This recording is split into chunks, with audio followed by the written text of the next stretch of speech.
from the programs to fight the legal battle, and they're draining money from general operations, which pays for things like coffee, obviously.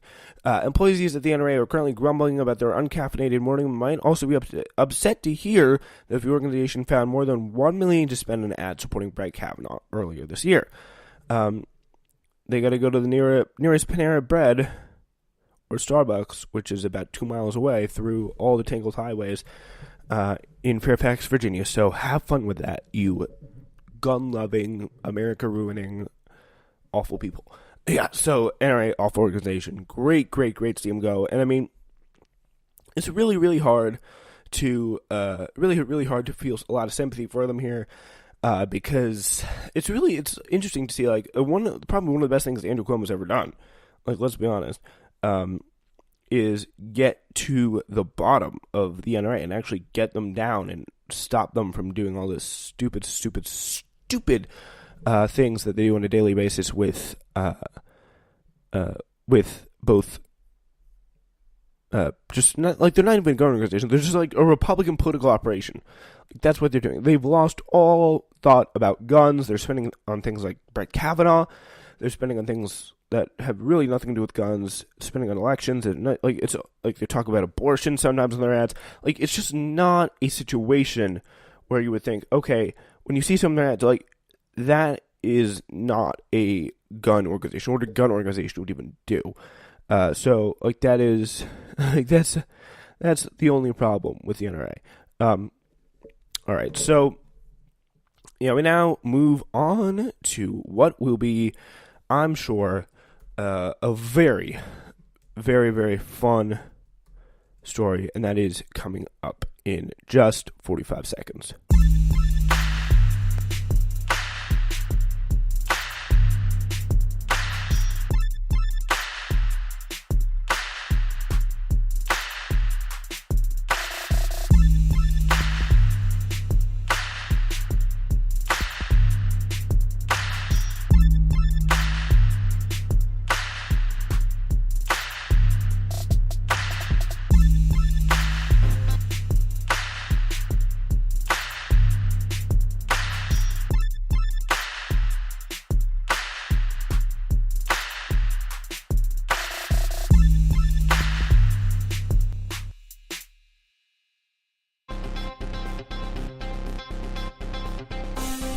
Hey guys, we're back. Oh my effing god. Holy effing shit. Trump is doing so many bad things today. Oh my god. I can't even stand it. Trump is just so bad. Oh my gosh. Okay guys, we're back with friend of the pod, Tim Miller. Oh yeah, that's right. It's Newsflash, everyone, and we're talking today about literally one of the dirtiest dirtbag people who happens to work at the Pod Save America organization, by the name of Tim Miller. So, yeah, oh my gosh, Trump is so effing bad. Oh my gosh. Yeah, so Tim Miller, who sullied the fine name of Pod Save America yesterday by being pretty much a big dirtbag in today's, like, little batch of podcast news, a podcast talking about other podcasts here today. On Wednesday, the New York Times published a monster report detailing Facebook's months-long campaign to dig itself out of the hole that it found itself in, peddling misinformation campaign after misinformation campaign ahead of the 2016 election. There are plenty of horrifying details. Facebook tapped its old good friend, Chuck Schumer, to go to bat for them, and it paid a Republican firm to muddle the message of protesters by trying to tie them to George Soros. And it used business relationships to make sure those who spoke against them would be cast out as anti-Semitic, which is a little strange because, I don't know. Anti-Semitic? What? What would be the reasoning behind that? All in all, Facebook being Facebook, pulling the absolute slimiest stuff possible in order to make billions off of polluting brains of your elderly family members and hyping up boomers to go vote, hyping up idiots to go vote for all the wrong reasons. And yeah, I mean, personally, the best tweet of the day yesterday was from Huffington Post's Ashley Feinberg, which literally the quote, "I could not think of a single better thing for democracy than just dissolving Facebook on the spot." And I have to say, she's got a little bit of a point there. Ashley Feinberg, just dissolving Facebook on the spot to save democracy. I like it. I like it a lot. So all in all, Facebook being Facebook, just doing all that stuff. And most importantly, the time name names of who exactly was tapped dancing for the Silicon Valley behemoth right there at the front of the Congo line was contributor to Pod Save America, Tim Miller, who is doing these anti-Semitic attacks to try and tag people on the left or on the right or whatever, just try to tie them to George Soros for people if they spoke out, ever spoke out against Facebook. So that is pretty interesting stuff. That's very, very interesting. So yeah, for those of you lucky enough to avoid the skirts, a little bit of a quick informational video. Pod Save America, that was a theme song if you don't know who I played before. And I do know them well, unfortunately. Pod Save America, with that had that theme, started as a hugely popular podcast for white post-college grads who want to be reminded that America is still the greatest country in the world, while also being able to silently nod their head and say, yes, racism is bad. I don't like it. It's pretty much for your good friends. We all have one of them in life who thinks that after Trump goes away, everything's just going to return the way it was before. Like, it was all good, right? The way it was before. We didn't have any problem. Trump was just a crazy little anomaly that just sprung up. Like, that just happens, right? Like, it's for that kind of guy. Like, that's what Pod Save America is. Racism is bad, and Trump is also bad, and they are good. The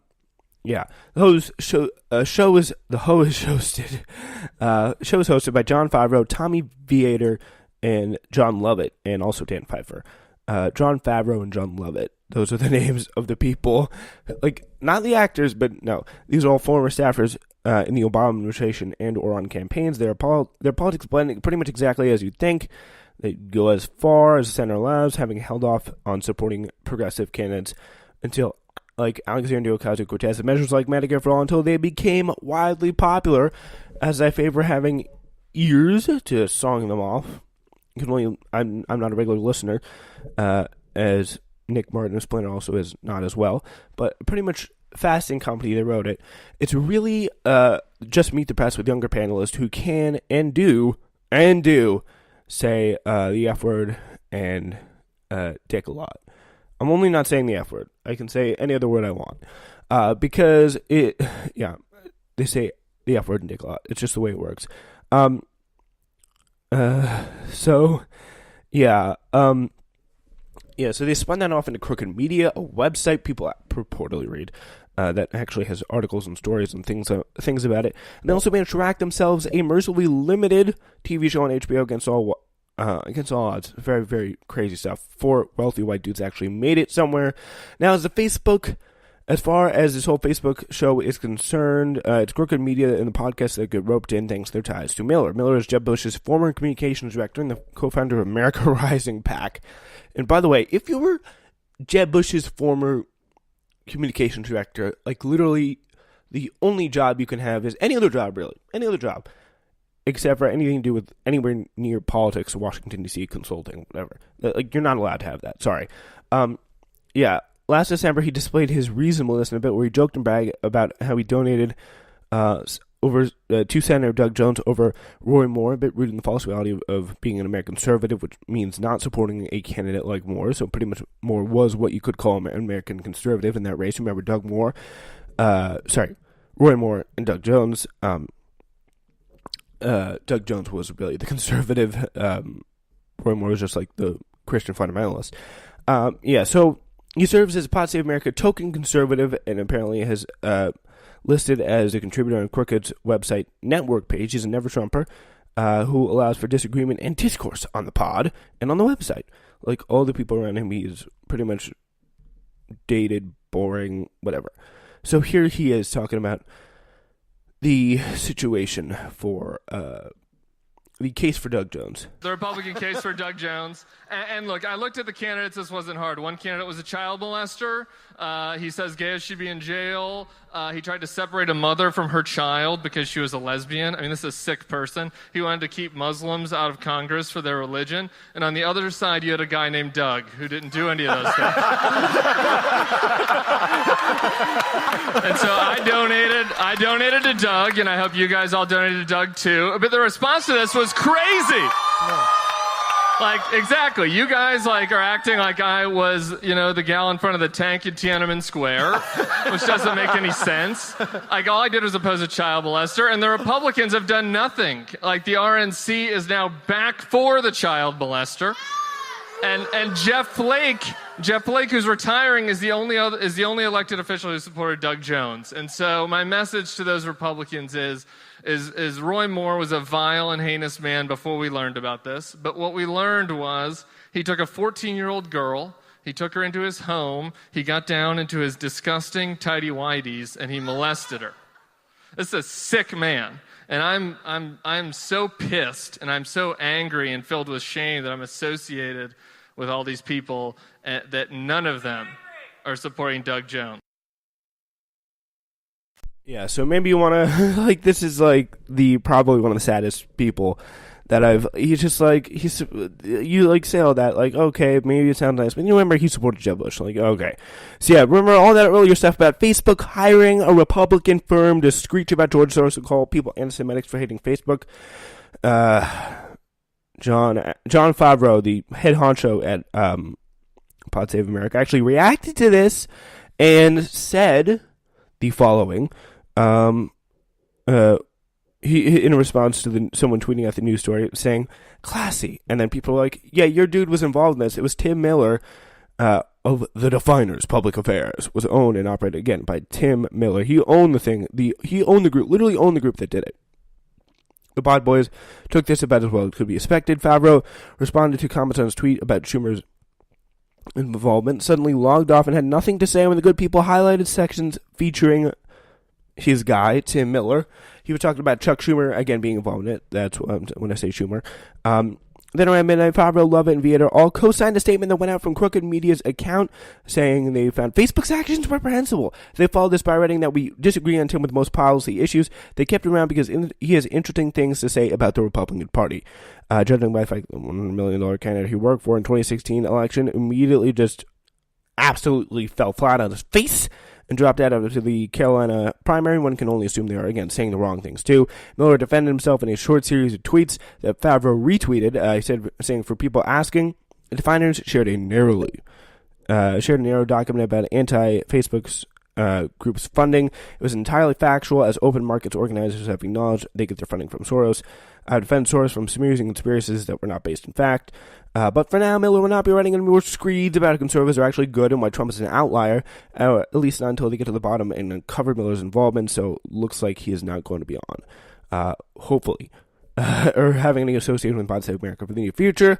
But again, Pod Save America falling flat on his face, which is really, it's not surprising. All right, now we get to the story of Alexandria Ocasio-Cortez, who is somehow a traitor to her platform by just wearing clothes. Yeah, so Ed Scary wants to know, he covers politics, media, and enemies, whatever that means, at the conservative Washington Examiner. He also wants to know that he is studying a creep shot of U.S. Representative Alexandria Ocasio-Cortez. Someone literally took the picture of her from behind as she was, like, walking through the hallways of the Congress. And he tweeted out with the immortal words, really some incredible stuff, saying, Hill staffer sent me this pic. They just took of Alexandria.